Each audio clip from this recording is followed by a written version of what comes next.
హల్లెలూయా యేసు ప్రభున్ ఎల్లరు స్తుతించుడి.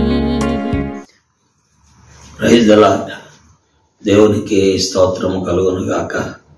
చేరువచ్చిన ప్రియులందరికీ కూడా ప్రభు అయిన యేసుక్రీస్తు వారి ప్రశస్తమైన నామములో వందనాలు తెలియజేస్తున్నాం.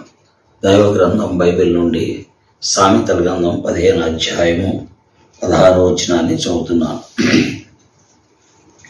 నెమ్మది లేకుండా విస్తారమైన ధనముండుట కంటే యెహోవా యందలి భయభక్తులతో కూడా కొంచెమే కలిగి ఉండటం మేలు. ఈ లోకములో మానవ జీవితము యొక్క ప్రయాణము ఈ అంచె దినాల్లో ప్రాముఖ్యంగా ధనార్జితం. ధనాన్ని డబ్బు ఎలా సంపాదించాలి, డబ్బు ఎలా కూడబెట్టాలి, దాని కొరకైనటువంటి ప్రయత్నాలు ఈ భూమి మీద కొనసాగుతూ ఉన్నాయి. దాని కొరకే మానవుడు ఉదయం లేచిన మొదలుకొని సాయంకాలం వరకు కూడా ఎంతో ప్రయాసపడుతున్నాడు. దేని కొరకు అంటే ఈ భూమి మీద ధనము సమకూర్చుకోవడానికి. అయితే ప్రభువైన యేసుక్రీస్తు వారు చెప్పారు, భూమి మీద మీరు ధనము సమకూర్చుకోవద్దు, ఇక్కడ చిమ్మెట ఉంది అన్నాడు. కానీ పరలోకములో ధనం సమకూర్చుకోండి, అక్కడ చిమ్మెట లేదు అని చెప్పాడు. కాబట్టి మానవ జీవితంలో డబ్బులు అనేవి ప్రాముఖ్యమే. ఎందుకు అనంటే డబ్బు లేకపోతే ఉదయం లేచిన మొదలుకొని సాయంకాలం వరకు మన జీవితాల్లో మన అవసరతలు తీరవు. అయితే అలాగని చెప్పి దాని కొరకై వ్యామోహంతో ముందుకు సాగకూడదు. దేవుని వాక్యంలో సామెతల గ్రంథం 15వ అధ్యాయం 26వ వచనంలో 16వ వచనంలో నెమ్మది లేకుండా విస్తారమైన ధనం ఉండుట కంటే అన్నాడు. ఒక వ్యక్తికి ధనం విస్తారం ఉంది కానీ నెమ్మది లేదు. ఆ వ్యక్తి యొక్క జీవితం ఎలా ఉంటుంది? బైబిల్లో ఒక వ్యక్తిని మనం చూస్తాం. అతని పేరు లోతు. అతడు తన అన్నగారైన అబ్రహామును విడిచి సొదొమ గొమొర్రాకు వెళ్ళిపోయాడు. ఎందుకు అనంటే అన్నగారితో ఉంటే డబ్బు సంపాదన కుదరదు. కాబట్టి సొదొమ గొమొర్రా ఐగుప్తు దేశంలో నీళ్లు పారి దేశంలో ఉంది. కాబట్టి అక్కడికి వెళ్ళిపోతే యెహోవా తోట వలె ఉన్న అక్కడ మనం డబ్బు సంపాదించవచ్చని వెళ్ళాడు. సంపాదించాడు, ఎంతో డబ్బు సంపాదించాడు. కానీ నెమ్మది లేదు, సమాధానం లేదు, సంతోషం లేదు. చివరికి దేవదూతలు వచ్చారు. వచ్చినప్పుడు కూడా సొదొమ మనుషులు మరి అతని ఇంటి చుట్టూ కమ్ముకొని మరి అతని మీద దాడి చేస్తూ నీ యొద్దకు వచ్చిన ఇద్దరు మనుషులను బయటకు తీసుకురమ్మని వారు ఎంతగానో ప్రేరేపించారు. అంతా ఎందుకంటే సొదొమ మనుషులు పాపులను బహు దుర్మార్గులని వాక్యంలో ఆదికాండం 13వ అధ్యాయం 13వ వచనంలో మనం చూస్తున్నాం. కాబట్టి చివరికి ఏమైనా మిగిల్చుకున్నాడంటే ఏమీ మిగిల్చుకోలే. రక్తహస్తాలతో సొదొమ గొమొర్రా నుండి బయటకు వచ్చాడు. నెమ్మది లేని స్థితితో తాగుబోతయ్యాడు.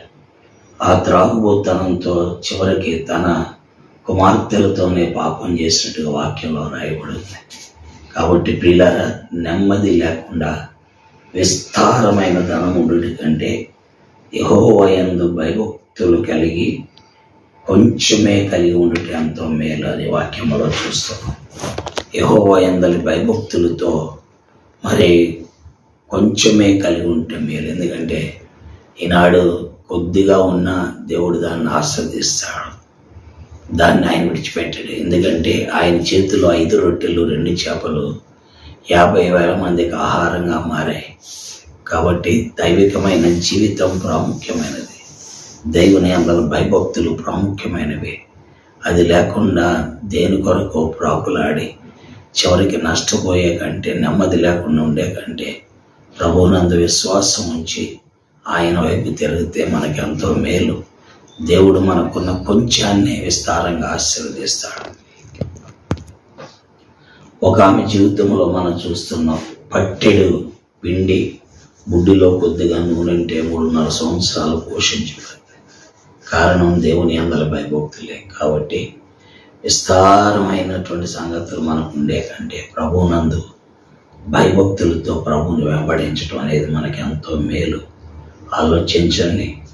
ప్రభు అయిన యేసుక్రీస్తు వారి భూమి మీదకి వచ్చి ఆయన కేవలం పరలోకములో ధనము సమకూర్చుట ఇంట్లో ప్రజలకు నేర్పించారు, మనకు కూడా నేర్పిస్తున్నారు. కాలాంతమందున్న మనం దాన్ని గ్రహించి వెంబడిద్దాం. ప్రభు ఈ మాటలు మన మధ్యలో దీవించి వినేవారందరికీ ఆశీర్వాదం కలుగు చేయను గాక.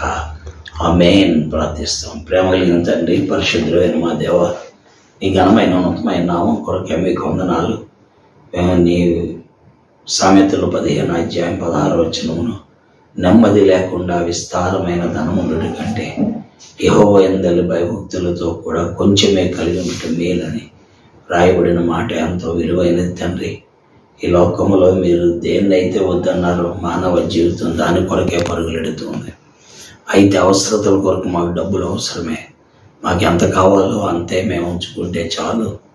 దాని ద్వారా మేము సంతోషించగలం, ఆనందించగలం. కాబట్టి తండ్రి, మిమ్మల్ని వెంబడించే కృప, నీ కొరకే నడిచే కృప ప్రతి బిడ్డకు దయచేయండి. వాక్యం విన్న వారందరితో ఇంకా నీ మాటలు అర్థం చేసి నీ మార్గంలోకి తీసుకొని రండి, దీవించండి. యేసుక్రీస్తు వారి దివ్య నామంలో ప్రార్థిస్తున్నాను తండ్రి. ఆమేన్. ప్రైజ్ లార్డ్ అండి. దేవుడు మిమ్మల్ని దీవించి ఆశీర్వదించును గాక. ఆమేన్. దేవుని స్తుతించుడి, హృదయమును వెలిగించిన యేసుని స్తుతించుడి.